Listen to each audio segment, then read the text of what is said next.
다 같이 성경을 들고 일어서시기 바랍니다. 봉독해 드릴 하나님의 말씀은 요한일서 4장 7절에서 10절 말씀까지를 봉독해 드리겠습니다. 이것은 하나님의 말씀입니다. 사랑하는 자들아, 우리가 서로 사랑하자. 사랑은 하나님께 속한 것이니 사랑하는 자마다 하나님으로부터 나서 하나님을 알고 사랑하지 아니하는 자는 하나님을 알지 못하나니 이는 하나님은 사랑이심이라. 하나님의 사랑이 우리에게 이렇게 나타난 바 되었으니 하나님이 자기의 독생자를 세상에 보내심은 그로 말미암아 우리를 살리려 하심이라. 사랑은 여기 있으니 우리가 하나님을 사랑한 것이 아니에요. 하나님이 우리를 사랑하사 우리 죄를 속하기 위하여 화목제물로 그 아들을 보내셨음이라. 아멘. 네, 앉으시기 바랍니다. 지난주에는 하나님의 나라인 천국은 진실한 나라입니다 라는 제목으로 제가 여러분들에게 함께 말씀의 은혜를 나누었습니다. 진실한 나라, 하나님의 속성 중에 진실이라고 하는 하나님의 속성이 있습니다. 그래서 이 진실에 대해서는 우리의 믿음의 선지인 다윗이 시편 108편 4절에 주의 인자하심이 하늘보다 높으시며 주의 진실은 이라고 말을 했죠. 주의 진실은 궁창에까지 이르나이다 라고 하나님의 그 진실에 대한 고백을 했습니다. 시편 86편 15절에도 다윗은 후반부에 인자와 진실이 풍성하신 하나님이시오니라는 말을 했습니다. 그러니까 하나님은 인자와 진실, 그러니까 진실이 풍성하시다라고 하는 이 부분에 대해서 말씀을 해서 지난주에는 제가 진실이라고 하는 그 주제를 가지고 여러분들에게 말씀을 드렸었죠. 그래서 진실은 히브리어에 보면은 에메트라고 하는 단어입니다. 에메트라고 하는 이 단어예요. 이 에메트는 명사형 아만에서 유래했다 그랬죠. 그래서 구약 성경에는 이 에메트가 126회를 사용을 했습니다. 근데 이 에메트라고 하는 이 단어는 한두 가지가 아니라 여러 가지 뜻이 있다고 그랬어요. 신실, 성실, 확실함, 진리, 진실. 이제 이러한 단어로 이제 이렇게 번역이 됐다 그랬죠. 신약 성경의 진실도 마찬가지입니다. 이 구약 성경의 에메트가 헬라어로는 알레데이아로 이렇게 사용이 되었어요. 근데 내용은 거의 구약과 신약이 거의 같아요. 번역이. 그래서 이 에메트하고 알레데이아가 가장 많이 번역된 한 100개 훨씬 이상씩 되는 이제 그러한 단어들을 제가 쭉 살펴보니까 가장 많이 번역된 단어가 진리입니다. 진리. 진리를 가장 많이 번역을 했고, 그 다음에 이제 신실, 혹은 참, 혹은 진실, 성실, 이런 식으로 이제 이렇게 번역을 했더라고요. 그래서 제가 이제 진실이라고 하는 이 구약 성경에는 히브리어는 에메트고 신약 성경에는 알레데이아인데 이 두 단어에 대한 대표적으로 이렇게 말할 수 있는 단어가 무엇일까를 고민하다가 물론 진리라고 사용을 하면은 훨씬 더 낫기는 하지만 하나님의 나라와 연관해서 볼 때는 진리의 하나님의 나라도 맞지만 진리보다는 진실이라고 하는 이 의미가 훨씬 좀 낫다 싶어서 제가 진실이라고 하는 이 단어를 선택을 해서 하나님의 나라는 이제 진실한 나라입니다라고 하는 이제 이러한 의미로 여러분들에게 말씀을 드렸습니다. 진리나 성실이나 참이나 그다음에 이러한 내용들이 우리말들이 거의 비슷한 그러한 의미를 가지고 있는 유의어거든요. 근데 거기서 제가 딱 그 진실이라고 하는 단어를 선택한 이유가 뭐냐면 우리말에 진리는 참된 이치라는 뜻입니다. 그 다음에 진실이라고 하는 말은 거짓이 없고 바르고 참되다. 그러니까 바르다, 참되다, 참된 요런 것들이 이제 같은 공유할 수 있는, 공감할 수 있는 그러한 내용이기 때문에 제가 이제 진실이라고 하는 단어를 썼는데요. 그러니까 하나님은 거짓이 없는 거예요. 참이에요. 그러니까 지난주에 여러분들에게 설교했을 때 하나님의 나라는 의로운 나라잖아요. 그죠? 의로운 나라. 이 의롭다라고 하는 의미도 어떻게 보면 진실과 깊은 연관성을 가지고 있는 단어입니다. 히브리어로는 차티크라고 하는 단어죠. 그런 단어들이 상당히 그 연관성을 가지고 있는 단어입니다. 그래서 하나님은 진실하신 분이시다. 다윗이 그것을 고백을 했고, 그리고 이제 성경에 하나님의 진실한 부분에 대해서 성경에는 많이 나옵니다. 그래서 제가 오후 예배에는 하나님의 나라인 시민인 우리 성도들은 진실한 삶을 살아야 합니다라는 이 제목을 가지고 설교할 때, 진실한 삶을 살아가라고 하는 그것보다는 진실의 반대되는 말이 거짓말이잖아요. 그래서 성경에는 거짓말을 하지 말라라고 하는 내용이 얼마나 많이 나오는지 몰라요. 그래서 지난주 오후 예배에는 약 45개 정도의 거짓에 대한 연관된 성경을 가지고 제가 여러분들에게 1시간 동안 설교를 했습니다. 그 거짓말이라고 하는 것은 원조가 아비가 바로 마귀입니다. 그러니까 진실의 반대가 거짓말이라는 거예요. 그래서 하나님의 나라는 하나님이 진실하시기 때문에 하나님의 나라 또한 진실한 나라이다. 그것은 거짓이 없는 나라라는 말입니다. 이 세상에 얼마나 거짓으로 점철되어져 있습니까? 참 정말 가슴 아픈 일이죠. 그래서 이제 우리는 참된 나라, 거짓이 없는 올바른 진실한 나라, 그것이 바로 하나님의 나라다라고 하는 이런 제목을 가지고 여러분들에게 말씀을 드렸습니다. 이번 주에는 제가 설교할 주제가 하나님의 속성 중에서 사랑의 속성입니다. 그래서 하나님 나라 시리즈 설교가 26번째 시간이 되고요. 하나님의 나라인 천국은 사랑의 나라입니다라고 하는 제목으로 오늘 이번 시간에 설교하고 오후에도 이 같은 주제를 가지고 여러분들에게 설교하도록 하겠습니다. 이제 하나님의 속성 가운데에 여러 가지의 속성이 있어요. 제가 이제 이번 시간까지 8가지 속성을 말씀을 드렸죠. 하나님의 속성 가운데에 8가지의 속성을 말씀드리고 그 8가지의 속성 중에서는 하나님만 가지고 계신 속성을 우리는 비공유적 속성이라고 그러고요. 하나님이 가지고 계신 속성 중에서 일부를 우리 사람들에게 나누어줬다, 심어줬다. 그것을 우리는 공유적 속성이라고 합니다. 그래서 이 하나님의 속성 가운데에 8가지 중에 오늘 제가 마지막 번째 속성이 바로 이 사랑이라고 하는 속성인데요. 이 사랑이라고 하는 속성은 하나님이 가지고 계신 속성 중에서 가장 근원적이고 가장 중요한 그러한 속성이라고 여러분 말할 수가 있습니다. 그래서 사랑이라고 하는 것은 하나님의 속성을 어떻게 보면 하나님의 본질을 대표하는 가장 으뜸이 되는 그런 속성이라고 말을 해도 여러분 틀리질 않습니다. 조직신학생 루이스 볼커프는 말을 하기를 하나님의 사랑이라고 하는 이 성품은요, 하나님의 속성 중에서 가장 큰 성품이다. 가장 큰 속성이다. 루이스 볼커프는 그렇게 말을 했는데 충분히 동의할 만한 여러분 그러한 내용입니다. 그래서 이번 시간에 여러분들에게 함께 이제 말씀을 나누는 주제는 하나님의 나라의 천국은 사랑의 나라입니다. 그러면 왜 하나님의 나라가 사랑의 나라이냐?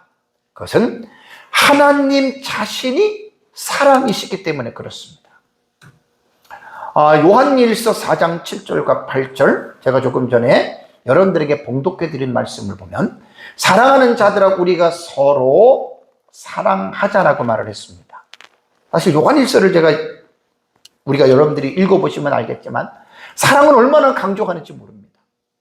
그러니까 사랑이라고 하는 것은 하나님을 아는 사람은 사랑을 하게 돼 있고 하나님을 알지 못하는 자라는 사랑을 못하는 자다. 이게 구원까지 사도 요한은 연결시켜서 말합니다. 상당히 깊은 내용입니다. 요한일서는. 그러면서 사랑은 하나님께 속한 것이라 그랬죠. 그래서 사랑하는 자마다 하나님께로 나서 하나님을 알고 사랑하지 아니하는 자는 하나님을 알지 못한다. 왜 이렇게 사도 요한이 사랑을 강조하는지 아십니까? 이는 하나님은 뭐라고요? 하나님 본질이 사랑이에요. 너무 중요한 말. 그래서 요한일서에는 4장 16절에도 하나님은 뭐라고요?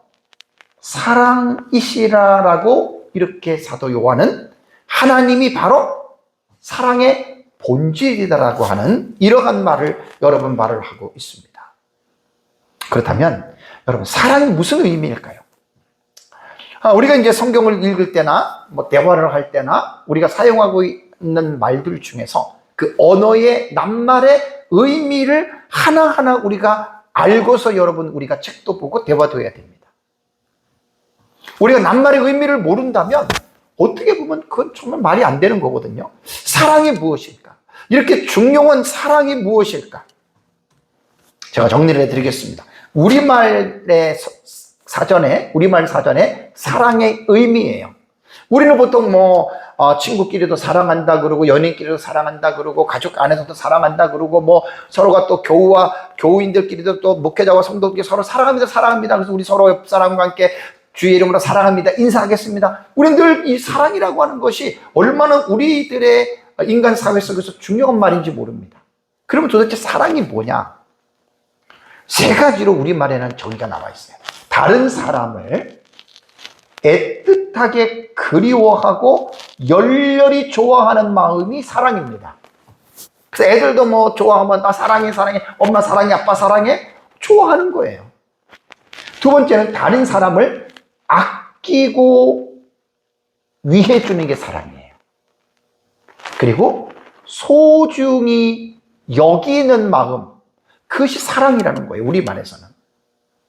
그리고 세 번째는 어떤 대상을 매우 좋아해서 그 대상을 아끼고 그 대상을 또 즐기는 마음.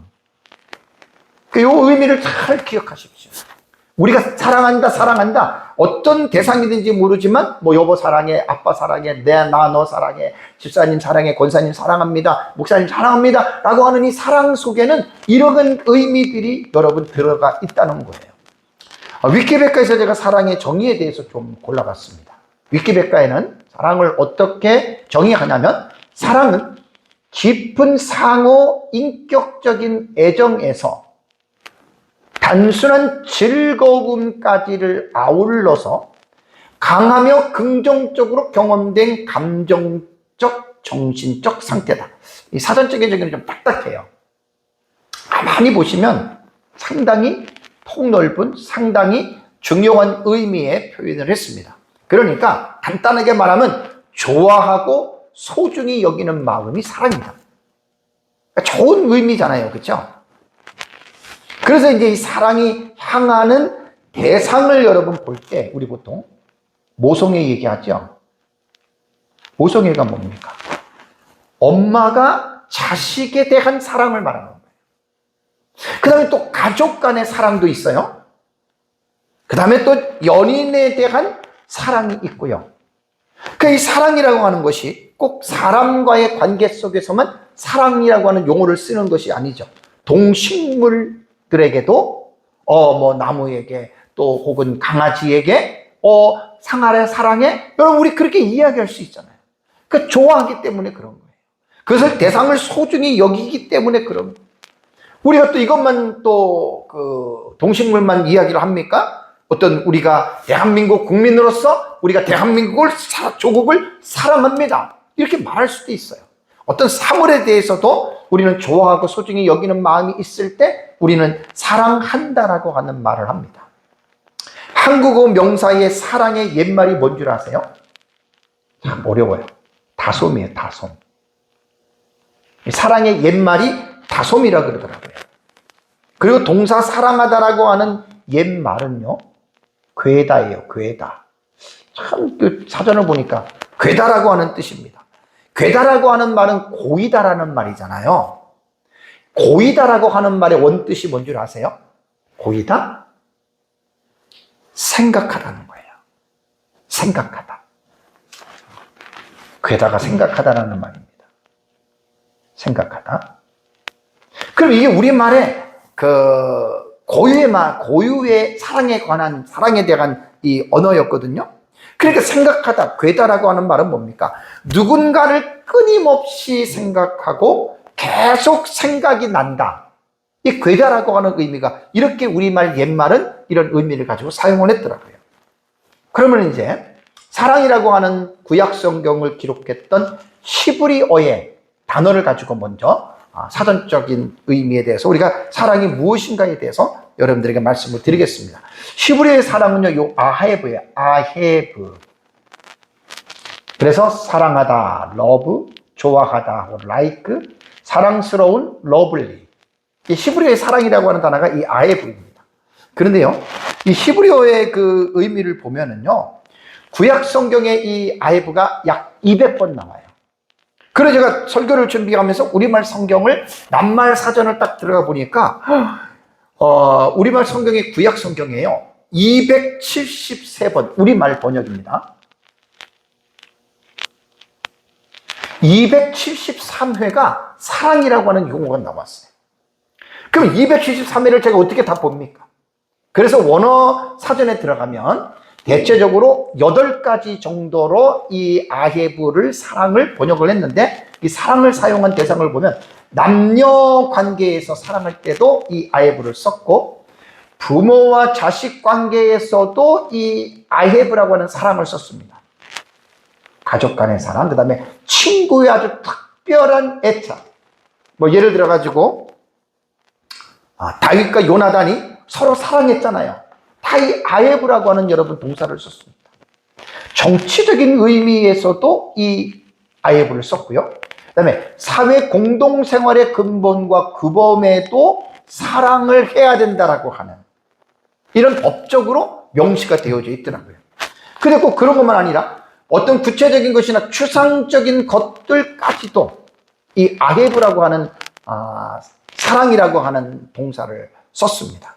그리고 이제 하나님과 인간과의 관계, 하나님을 사랑하라던가 아니면 너희는 서로 사랑하라던가.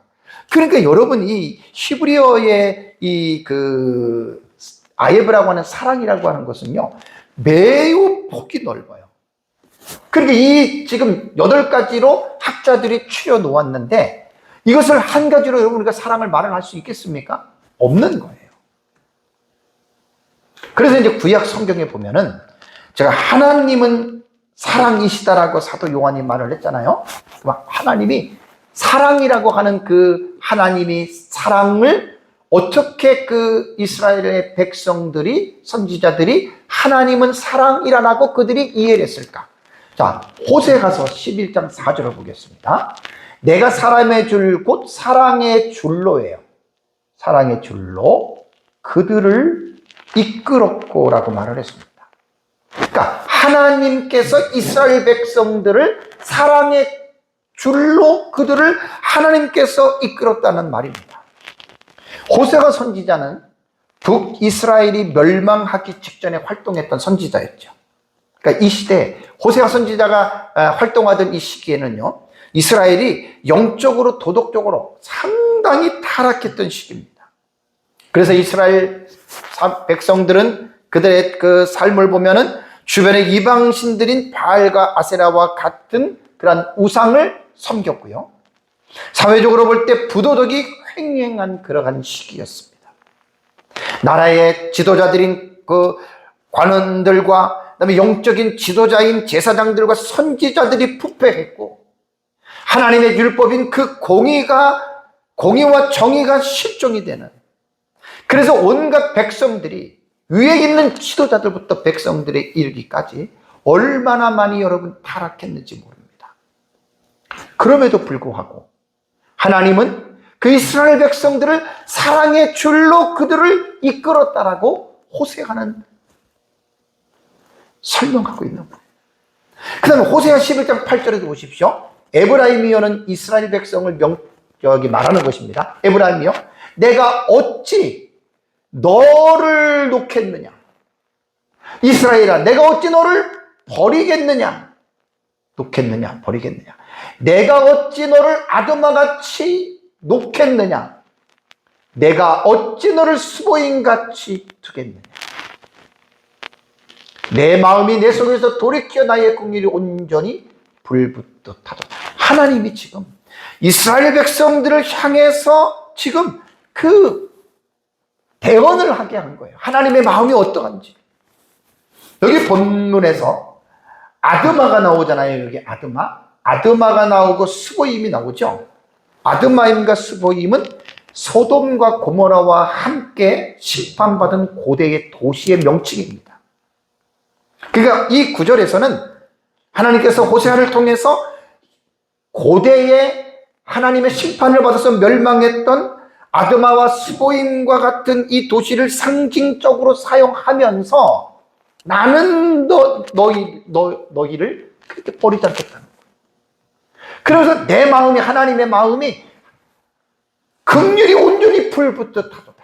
신인 동성론적인 표현이죠. 이것은 마음이니까. 그러면 이렇게 생각할 수 있지 않습니까? 이스라엘은 722년에 아수르에게 망했잖아요.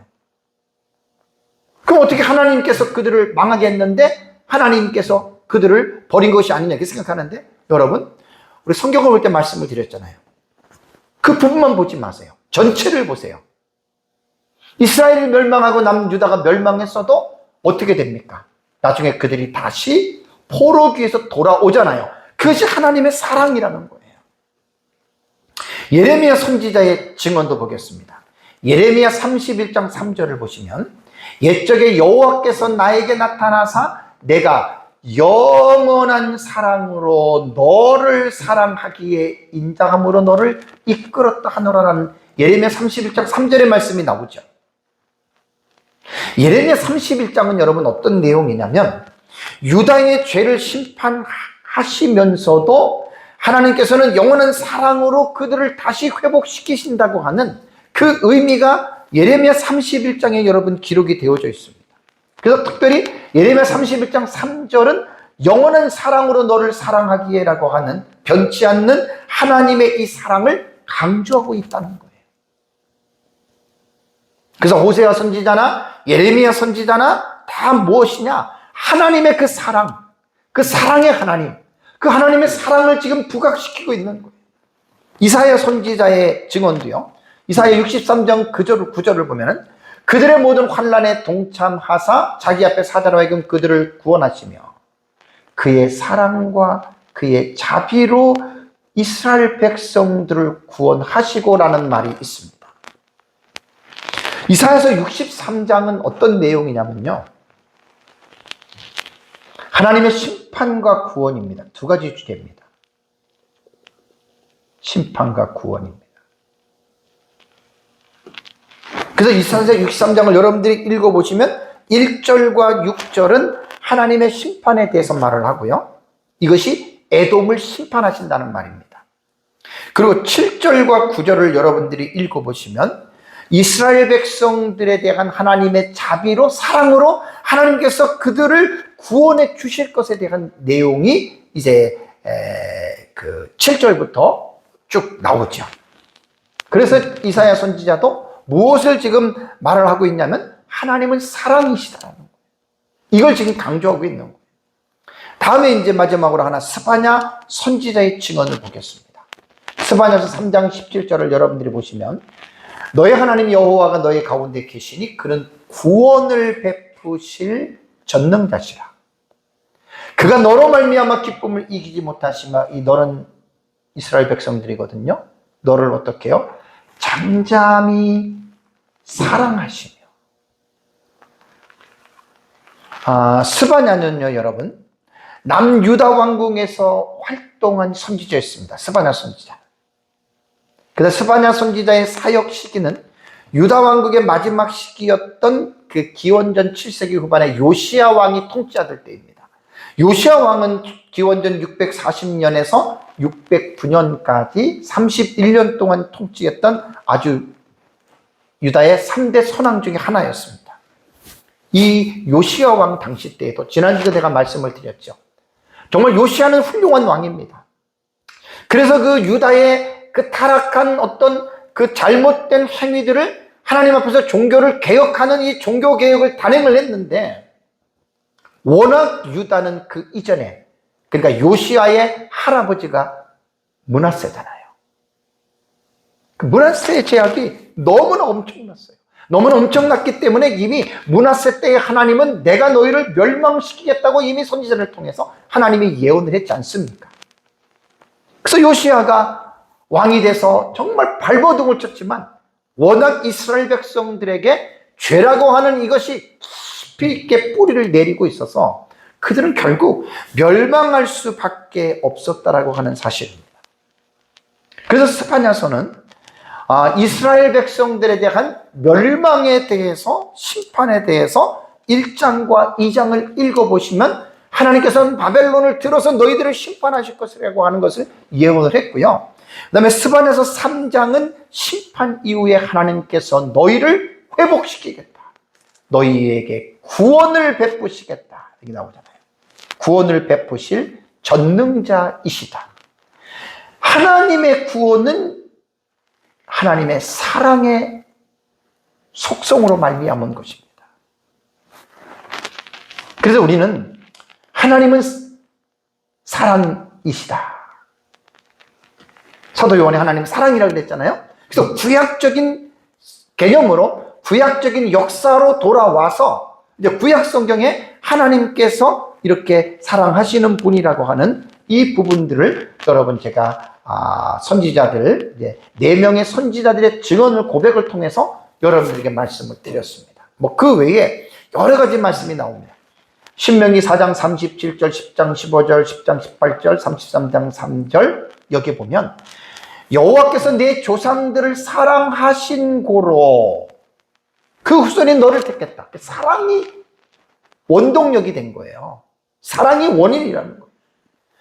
그 다음에 신명기 10장 15절에도 여호와께서 오직 내 조상들을 기뻐하시고 그들을 사랑하사. 사랑이 원동력이 됐다는 말입니다. 그래서 아까도 말씀드린 대로 사랑의 하나님의 성품 중에, 하나님의 속성 중에 사랑의 속성이 가장 큰 거예요. 하나님을 하나님의 본질을 말할 수 있는 그 속성이 말한다면 여러분 사실 사랑입니다. 사랑이 가장 큰 이러한 속성으로 여러분 우리가 볼 수 있습니다. 신명기 10장 18절에도 고아와 과부를 위하여 정의를 행하시며 나그네를 어떻게 사랑하여 그에게 떡과 옷을 주시나니. 불신자들은 하나님의 사랑을 이해할 수 없습니다. 근데 우리는 충분히 성경을 통해서 하나님이 얼마나 사랑이 풍요로운 분이신지를 우리는 성경을 통해서 충분히 우리는 알 수가 있습니다. 하나님 나그네를 사랑하시고 소외된 자들을 사랑하십니다. 뭐 이렇게 말을 하면 그러면 하나님이 사랑하시는데 왜 지금 지구촌에는 말로 형용할 수 없는 이러한 저주스러운 일들이 일어나느냐? 그는 하나만 봐서 그래요. 그러다 보면은 죄에 대한 결과거든요. 하나님 약속대로 이루어지는 거예요. 인간 같으면 벌써 이 세상을 노아의 홍수처럼요, 하나님이 사랑 같으면 벌써 여러분 이 세상은 멸망시키고 말았습니다. 다 없애버리고 마십니다.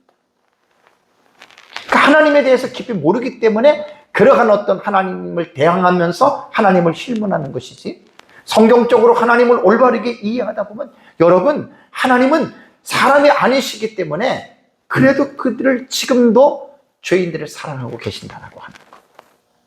여러분 이거 깊이 있게 이해하셔야 됩니다. 신명기 33장 3절에도 여호와께서 백성을 사랑하시나니, 역대하 20장 7절에도 그 땅을 주께서 사랑하시는 아브라함 자손에게 영원히 주지 아니하셨나이까. 사랑이 어떤 동인이 된 거예요. 시편 108편 6절에도 주께서 사랑하시는 자들을 건지시기 위하여. 다 사랑이 여러분 전부 다 기인된 거예요. 여러분들 자식을 낳았을 때 어미의 마음은, 자식을 향한 어미의 마음이 어떻습니까? 그 사랑입니다. 그 모성입니다. 사랑하기 때문에 자식이 잘못돼도 자식을 품는 거예요. 사랑이 동인이에요, 동인. 근데 이 사랑은 잠언 3장 12절을 보면 대저 여호와께서 그 사랑하시는 자를 징계한다. 사랑과 징계는 같은 의미입니다. 여기서 우리는 공의를 생각해야 됩니다. 우리 하나님의 사랑을 말할 때 반쪽짜리 사랑만 생각하는 사람들이 너무나 많습니다. 공의가 개입되지 않는 사랑은 진정한 사랑이 아닙니다. 이건 상당히 중요한 주제인데 나중에 말씀드릴게요. 징계가 하나님의 사랑의 표현입니다. 사생자에게는 징계가 없습니다. 마치 아비가 그 기뻐하는 아들을 징계함 같이. 왜 아비가 그 기뻐하는 자식을 징계합니까? 사랑하기 때문에 징계하는 겁니다. 가만히 내버려두면 안 되거든요, 인간은. 그래서 사랑은 공의를 잃어버리면 안 돼요. 이사야서 43장 4절에도 내가 너를 사랑하였은즉, 호세아 11장 1절에도 내가 사랑하여. 이 사랑이라고 하는 게 여러분 이렇게 중요한 거예요. 다음에 이제 신약 성경의 헬라어의 사랑의 의미에 대해서 여러분들에게 말씀을 드리겠습니다. 여러분들이 뭐 기본적으로는 잘 알고 계시는 건데요. 헬라어는요, 매우 과학적인 언어입니다. 모든 언어 중에서 라틴어를 빼놓고 아마 헬라어를 만큼 이렇게 과학적인 언어가 있을까 할 정도로 헬라어에서는요, 이 언어를 사용하는 것을 보면 훨씬 더 그 스콥이 범위가 넓어요. 사랑이라고 하는 것도 우리가 잘 아는 대로 네 가지입니다. 네 가지. 네 가지의 사랑의 용어가 있어요, 헬라어는. 자, 앞에 거는 동사형입니다. 뒤에 거는 명사형입니다. 필레오, 기억나시죠? 필레오. 가족적인 사랑입니다. 이건 동사형이고, 명사형은 필리아입니다. 이 필리아라고 하는 이 단어는요, 어떤 친구 간의 우정. 그럴 때 이제 헬라어는 이 단어를 선택해서 써요. 다음에 친구 간의 이건 애정이고요. 스테르고, 스톨게, 명사형은 스톨게입니다. 이것은 어떨 때에 이 스톨게라고 하는 이 단어를 여러분 사용을 하냐면 가족의, 부모와 자식, 형제 간의 이렇게 구분해서 사용을 합니다. 헬라어는. 가족에 대한 이 사랑을 표현할 때. 다음에 에라오라고도 하고 에로스라 그러죠. 잘 알죠? 남녀 간의 사랑입니다. 정열적인 사랑, 뜨거운 사랑. 그래서 고대 그리스에서는 육체적인 사랑, 열정적인 사랑을 표현할 때 이 에로스라고 하는 이 단어를 썼다는 거예요. 남녀의 사랑.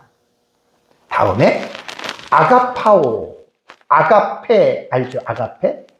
아가페에 대해서는 우리가 너무나 잘 압니다. 이 아가페는 우리는 희생적인 사랑이에요. 희생적인 사랑으로 우리는 말을 하지만 아가페가 그러면 신약 성경에 기록된 아가페가 사용된 문장에서 모두가 다 하나님의 사랑을 말했느냐? 그거 아니에요. 신약 성경에 사용된 이 아가페의 용도는요, 이것도 광범위해요.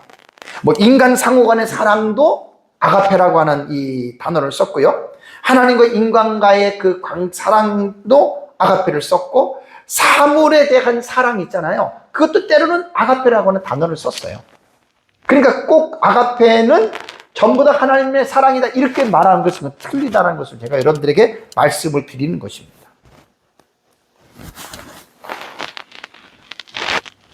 그래서 이 아가페라고 하는 여러분, 아가페라고 하는 이 사랑은요, 우리가 꼭 하나님의 사랑만이다라고 이렇게 말을 하는 것은 여러분 우리가 잘못 아는 것이고요. 잘못 아는 것이고, 이 사랑이라고 하는 여러분, 이 사랑이라고 하는 이 의미는요, 많이 나와요. 친구역 성경에 되게 많이 나오는데, 제가 아가페에 대해서 지금 말씀을 드리면서 여러 가지 의미로 사용됐지만 그래도 기독교에서 우리가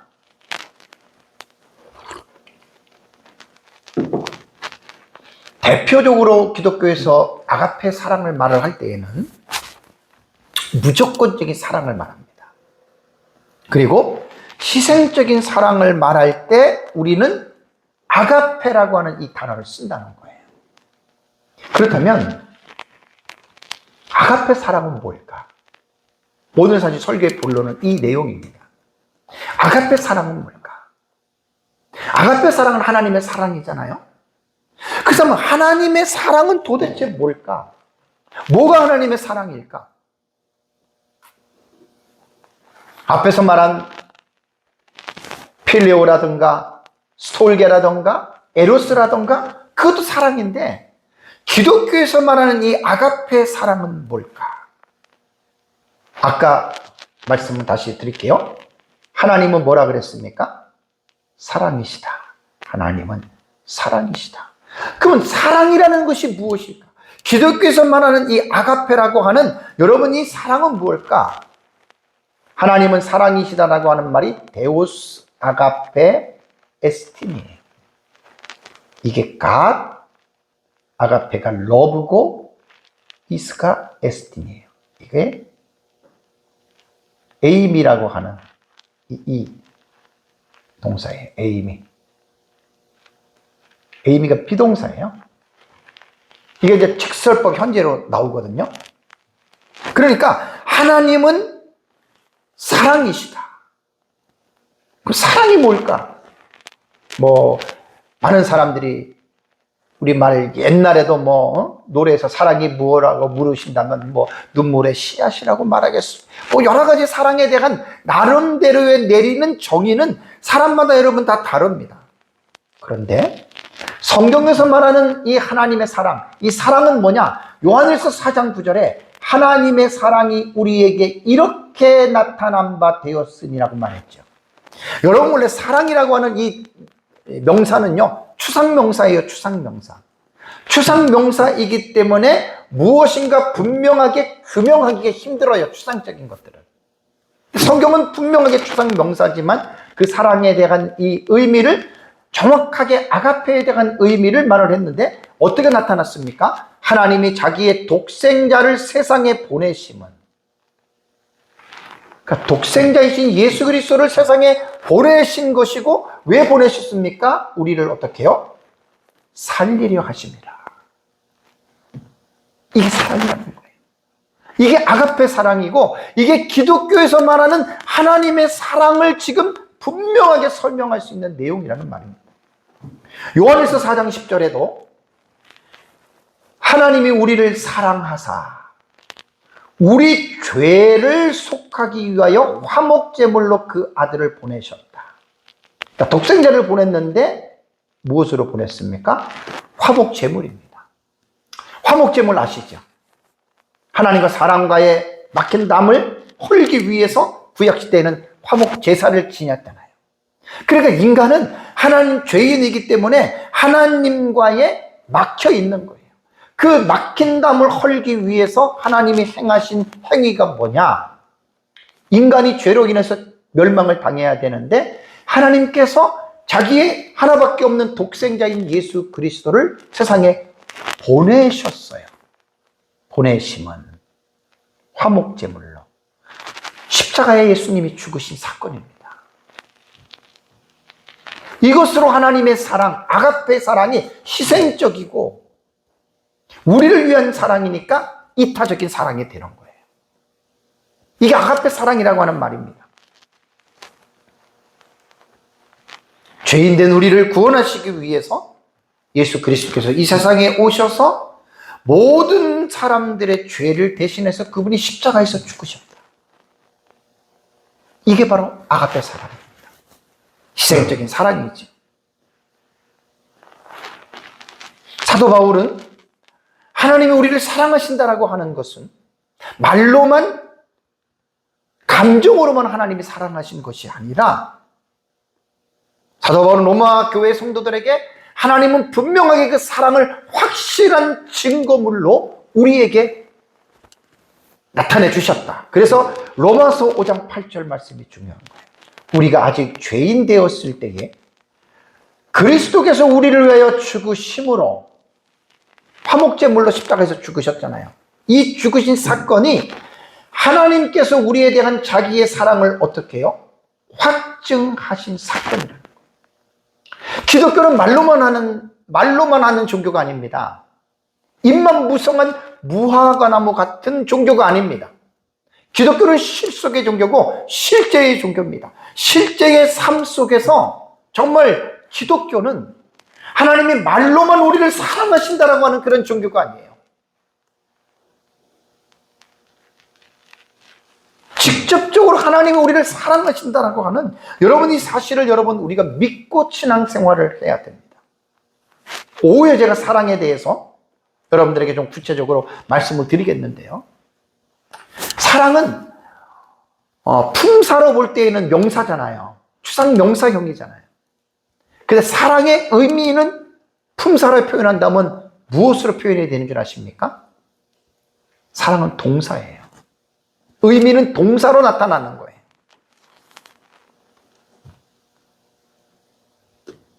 요한일서를 제가 이번에 잠깐 보면서요, 읽으면서 참. 그래서 사도 요한을 우리가 사랑의 사도라고 하는 거예요. 근데 여러분, 이 사랑이요, 자녀들을 우리가 말과 혀로만 사랑하지 말고 뭐라고 했습니까? 행함과 진실함으로 사랑하자. 요한일서에 그 말이 나와요. 그러니까 말과 혀로 사랑하는 게 아니에요. 이론적으로, 감정적으로만 사랑하는 게 아니에요. 기독교의 사랑은 하나님께서 그 사랑을 나타나신 바 되었다 그랬죠. 그 사랑을 역사 세계 속에서 사건화시킨 거예요. 그래서 우리 예수 믿는 저희들은요, 사랑 말로만 하면 안 돼요. 요한이 말한 것처럼 행함과 진실함으로 여러분 우리가 사랑을 해야 됩니다.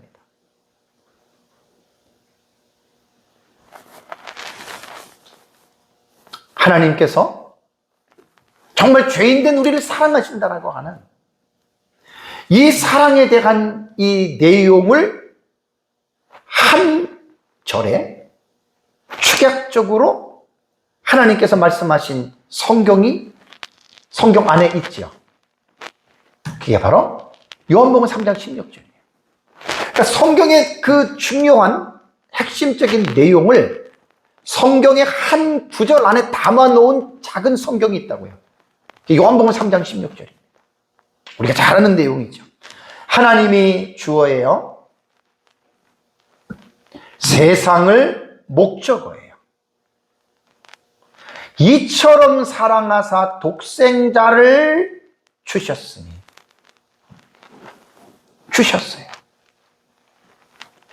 영생을 얻게 하려면 다 동사의 의미를 가지고 있죠. 그러니까 하나님이 세상을 사랑했다라고 하는 말은 뭐냐면 죄인된 우리들을 사랑했다는 거예요. 그럼 하나님께서 사랑했는데 그 사랑을 어떻게 하나님은 나타내셨느냐? 독생자를 주셨다. 독생자를 주셨다는 것 속에서 예수 그리스도의 십자가의 죽으심이 여기 들어가는 거예요. 예수님의 동정녀 탄생부터 시작해서 죽으심까지 주셨다라고 하는 말 속에 들어가고, 그 다음에 이는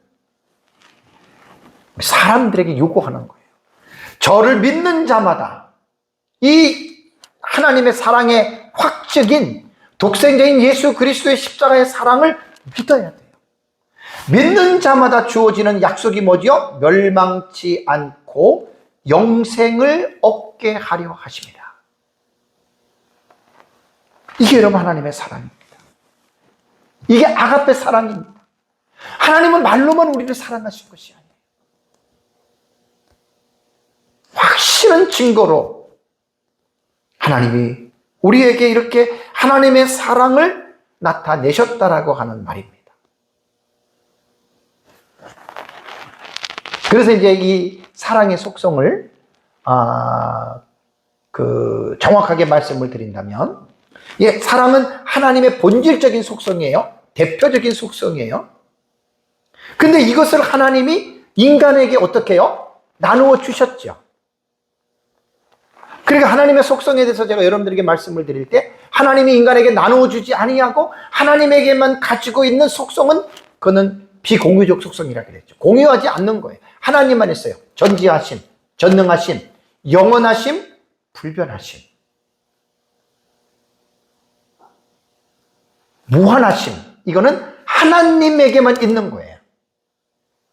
그런데 하나님이 가지고 계신 속성을 창세기 2장에 보면 하나님께서 사람을 만드실 때에 우리가 우리의 형상과 우리의 모양대로 사람을 만들자라고 만들었어요. 그 사람을 볼 때 하나님의 형상과 하나님의 모양을 사람을 통해서 볼 수 있다는 얘기예요. 물론 아담이 범죄하기 이전에는 하나님의 형상과 모양이 인간 안에는 풍성하게 거하였지만 범죄한 이후에는 하나님의 형상과 모양이 상당히 축소가 됐습니다. 여기서 오해하지 말아야 할 것은 하나님을 믿지 아니하는 불신자들 속에도 하나님의 형상이 심히 하나마 담겨져 있습니다. 그래서 하나님의 속성에 대한 공부를 잘하면 이런 것까지 여러분 우리는 볼 수가 있습니다. 불신자라고 해서 모두가 모든 것이 다 완전히 짐승같이 보면은 절대적으로 안 됩니다. 성경을 정말 모르는 사람들입니다. 왜냐하면 불신자들 안에 하나님이 인간 안에 무엇을 하나님이 심어주셨어요. 양심이라고 하는 그 도덕적인 기관을 하나님이 인간을 창조할 때부터 심어준 거예요. 그래서 아담과 하와가 범죄한 이후에 인간의 양심이라고 하는 이 기관은 하나님을 대신해서 믿지 아니하는 자들 속에 이 양심이라고 하는 기관을 통해서 하나님께서 그들을 다스리고 계십니다. 양심에 대해서 올바르게 여러분들이 이해를 가지고 계셔야 돼요. 하나님을 믿지 아니하는 불신자가 양심의 법대로 따라서 살아가는 자들도 꽤 있습니다. 오히려 하나님을 구원받았다고 하면서 하나님을 믿는다고 하면서 성령 안에서 살지 아니하고 양심의 법을 무시하면서 살아가는 구원받은 자들보다도 구원받지는 않았지만 그래도 양심의 법을 따라서 바르게 살아가는 자들이 있을 수 있습니다. 있을 수가 아니라 충분히 있습니다. 그걸 잘 기억하셔야 돼요. 불신자라고 해가지고 무조건 무시하지 마시기 바랍니다. 그러니까 양심의 기관도 하나님이 통치하는 대리 기관이에요, 양심은. 제가 늘 양심에 대한 얘기가 나오면 여러분들한테 말씀을 드리잖아요. 우리 그리스도인들이요, 구원받은 사람들이요, 우리 양심대로 살자, 이게 사실 부끄러운 거거든요. 구원받은 성도들이 양심껏 살자, 이건 정말 부끄러운 줄 아셔야 돼요. 그럼에도 불구하고 구원받은 사람들이 양심대로 살지 못하는 사람들이 저도 그렇고 여러분도 그렇고 어떨 땐 얼마나 많은지 모릅니다. 우리는요, 양심의 법보다는요, 성령의 법으로 사는 거예요. 성령의 법. 말씀의 법을 따라 사는 사람들이에요, 우리는. 물론 말씀과 양심은 같은 의미입니다. 그러나 하나님의 말씀은 양심보다 이미 정해진, 규정된, 객관화된 성문법이니까 훨씬 더 객관적으로, 구체적으로 우리에게 성경은, 우리에게 성령의 법은 우리에게 성경을 통해서 말씀하고 있죠. 양심의 법을 무시하지 마시기 바랍니다. 참 믿는 사람들도 구원받은 사람들도요, 양심의 법도 무시하는 사람들이 얼마나 많은지 몰라요. 부끄러운 일입니다.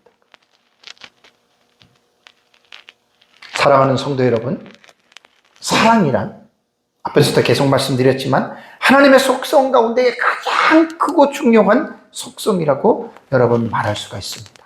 그래서 이 사랑은요, 간단하게 말할 수 있는 내용이 아니에요. 그래서 아까 제가 구약 성경에서 아헤브라고 하는 그 히브리어 동사에 대해서 여러분들에게 말씀을 드렸잖아요. 구약 성경의 우리말 번역을 제가 보니까 273번이 나와요. 그러니까 이 사랑이 어느 한 분야만 갖고 말한 게 아니라 8가지 제가 여러분들에게 말씀을 드렸잖아요. 다 이 사랑이 아주 폭넓게 그렇게 사용이 된 여러분 이러한 의미입니다. 그러니까 우리가 하나님은 사랑이시다라고 말을 할 때에, 하나님은 사랑이시다라고 말을 할 때에는 이 사랑을 좁게 생각하면 안 돼요. 풍성하게 생각해야 돼요. 제가 물론 오늘 하나님의 사랑은 아가페 사랑이다라고만 말을 했는데, 이 사랑, 하나님은 사랑이다라고 말을 할 때는 아가페 사랑만 생각하면 안 되고 에로스, 필레오, 스톨게 모든 것들을 다 열어놓고 하나님은 사랑하신다. 그걸 여러분들이 기억하셔야 됩니다. 제가 기독교의 사랑이라고 하는 아가페를 오늘 좀 강조를 했긴 했지만 그것만 사랑으로 생각하시면 안 된다는 거예요. 모든 폭넓게 구약 성경에 사용되었던 아헤브라고 하는 사랑이라고 하는 동사형이 말도 못하게 한 273군데가 우리말 성경에 나온다 그랬잖아요. 다 여러분들이 읽어보세요. 정말 사랑은 얼마나 그 광범위한 내용을 담고 있는지 모릅니다. 정말 하나님은 사랑이십니다. 여러분, 세상 사람들이, 하나님을 믿지 않는 사람들이 하나님 앞에 범죄하고 하나님을 우습게 여기고 하나님의 이름에 영광을 가리울 때 여러분, 웬만한 우리 인간 같으면 당장 그 사람을 징벌하고 당장 그 사람에게 벌을 내릴 겁니다. 하나님은 그렇게 안 하잖아요. 인간이 그렇게 하나님의 이름을 모욕하고 하나님의 그 죄악을 지면서 하나님을 대적함에도 불구하고 하나님은 어떻습니까? 햇빛을 주세요. 공기를 주세요. 물을 주세요. 자연 만물을 통해서 하나님께서는 믿든지 믿지 아니하든지 의로운 자든지 악한 자든지 간에 하나님께서 햇빛을 주신다고 예수님 말씀하지 않았습니까? 여러분, 이것이 하나님의 사랑입니다. 그러니까 하나님의 사랑은 아가페로만 제한하면 안 되는 거예요. 광범위한 거예요. 여러분, 이 세상은 사탄이 임금이라 그랬죠. 사탄이 임금으로서의 이 세상을 이끌어가는 세상을 여러분 한번 보십시오. 서로 미워하고 다투고 시기하고 질투를 통해서 때로는 사랑에 받는 말이 무관심이잖아요. 남이 죽든 말든 신경 안 써요. 남이 굶든 뭐든 신경 안 써요. 무관심도 사랑의 반대말입니다. 우리가 살고 있는 세상이 이런 세상이지 않습니까? 그 진정한 사랑이 무엇인지를 알지 못하는 것이 여러분 이 세상입니다. 그래서 이 세상에 사는 사람들은 저도 그렇고 여러분들도 그렇고 모든 사람들이 원하는 것은 뭐냐? 진정한 사랑을 받기를 원하는 거예요, 여러분. 사랑받고 싶은 거예요. 사랑하고 싶고 사랑받고 싶은 거예요. 그런데 이 세상에서는 사랑받고 사랑하기가 너무나 힘들지 않습니까? 여러분, 구원받은 우리도 오죽하면 예수님께서 너희 원수를 사랑하라고 했고 너희를 미워하는 자들을 선대하라고 했고 너희를 저주하는 자들을 축복하라고 했고, 왜 예수님이 이 말씀하신 줄 아십니까? 여러분, 구원받은 우리도 이 세상을 살아가다 보면 우리에게 원수 같은 대상이 나타나고 우리를 미워하는 대상이 있을 수 있다는 말입니다. 사람은 다 팔이 안으로 굽는다고. 나에게 잘해주는 사람에게 대해서는 우리도 마음을 열고 그 사람에 대해서 호의적으로 대하지만 나에 대해서 잘못하는 사람에 대해서 여러분도 정말 진정으로 그 사람 사랑할 수 있다고 생각하십니까? 그건 인간의 힘으로는 불가능한 거예요. 원래 이 세상은 그렇습니다. 진정한 사랑을 누리고 주고받고 할 수 없는 게 여러분 이 죄악된 세상이고 이것이 바로 우리가 살고 있는 이 세상의 현실이라고 하는 것을 여러분 무시하지 마시기 바랍니다.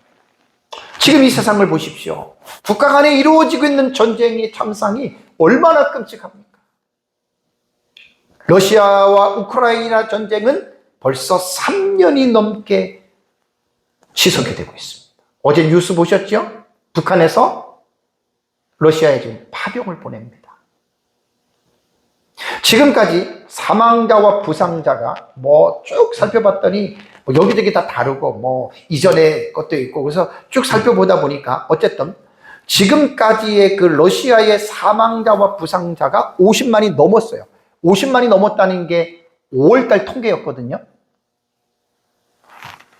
부상자까지 합하면 65만 명까지 된다라고 하는 제가 자료를 봤는데 이 엄청난 비극 아닙니까? 우크라이나도 마찬가지입니다. 우크라이나도 사망자와 부상자는 러시아보다는 좀 덜해요. 한 20만 명 이상 보더라고요. 우크라이나 경우를 한번 보십시오. 비참하잖아요. 동부하고 북부를 보십시오. 거의 국토의 많은 부분이, 또 도심지에도 러시아에서 미사일을 날려가지고 건물을 파괴하고, 끔찍하지 않습니까, 여러분? 그래서 지금 우크라이나 경우 같은 경우는 우크라이나 백성들이 마음을 놓지를 못하는 거예요. 불안해 있는 거예요. 왜 이런 전쟁이 일어나는 것입니까? 사랑하지 않기 때문에 그렇죠. 그리고 이스라엘과 하마스의 전쟁이 1년을 넘었습니다. 양측 사상자가 4만 5천 명이 넘었고요.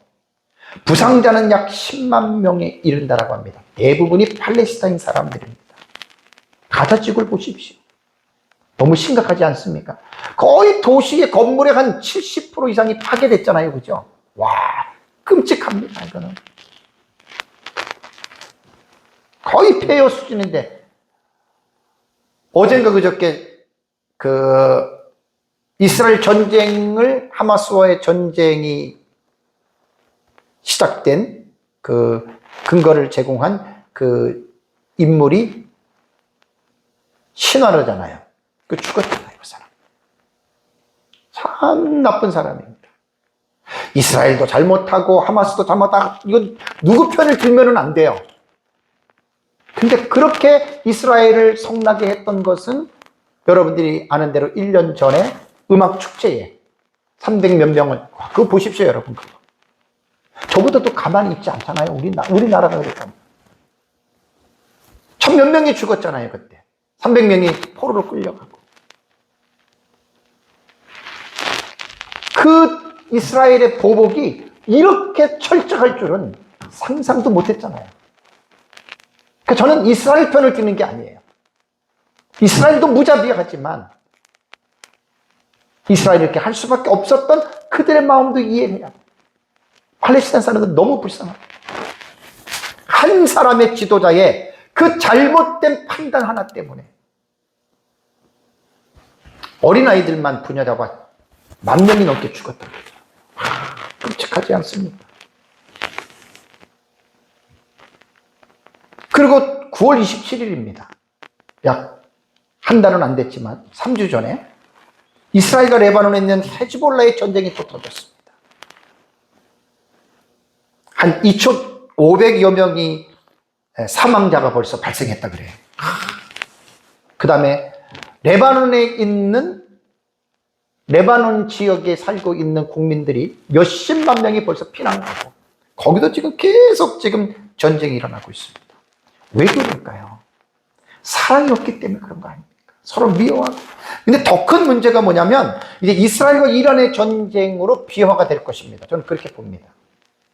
이스라엘이 지금 준비하고 있습니다. 철저하게 준비하고, 이란과 이스라엘이 전쟁이 일어나면 여기에는 이제 양측의 피해가 엄청날 것으로 저는 생각이 되는데, 여기서 이란과 이스라엘로 끝나면은 괜찮지만 이것이 5차 중동 전쟁으로 이어지고 또 더 번져서 3차 세계 전쟁으로 만약입니다. 가정하는 겁니다. 만약에 이루어진다면 그건 세계적인 비극이 될 것입니다. 왜 이러한 불행한 일들이 일어날까요? 오늘 하나님은 사랑이시라. 하나님은 사랑의 하나님이시고 하나님의 나라는 사랑의 나라입니다. 그러나 이 나라, 이 세상 나라는 사랑이 아니고 마귀가 통치하는 곳이기 때문에 이 세상은 그러한 사랑에 반대되는 무관심과 원수를 맺고 공격하고 싸우고 이러한 시기 질투 이런 속에서 이 세상은 이렇게 지금 불행이 연속적인 삶을 지금 여러분 살아가고 있는 것입니다. 사랑 외에는 답이 없습니다. 그래서 이 세상에 전쟁을 종식시키고 서로가 미워하고 다투고 시기하고 질투하는 이 일을 끝내기 위해서는 예수 그리스도만이 해답이십니다. 예수 그리스도는 평화의 왕으로 이 세상에 오셨고 죄인들을 대신해서 하나님이신 그리스도께서 십자가에서 대신 죽으심으로 말미암아 그 모든 죄를 여러분 용서해 주지 않았습니까? 평화의 왕이신 예수 그리스도만이 해답이기 때문에 우리는 하나님을 알지 못하는 개인과 나라들에게 우리는 이 예수 그리스도를 여러분 전해야 됩니다. 그래서 그들이 예수 그리스도를 영접하고 하나님의 사랑이 무엇인지를 그들이 깨닫고, 그리고 이 세상이 하나님이 다스리시는, 통치하시는 이러한 사랑의 나라가 되어지기를 저와 여러분들이 간절히 기도하시기를 주님의 이름으로 부탁합니다. 다 같이 함께 우리 기도하겠습니다.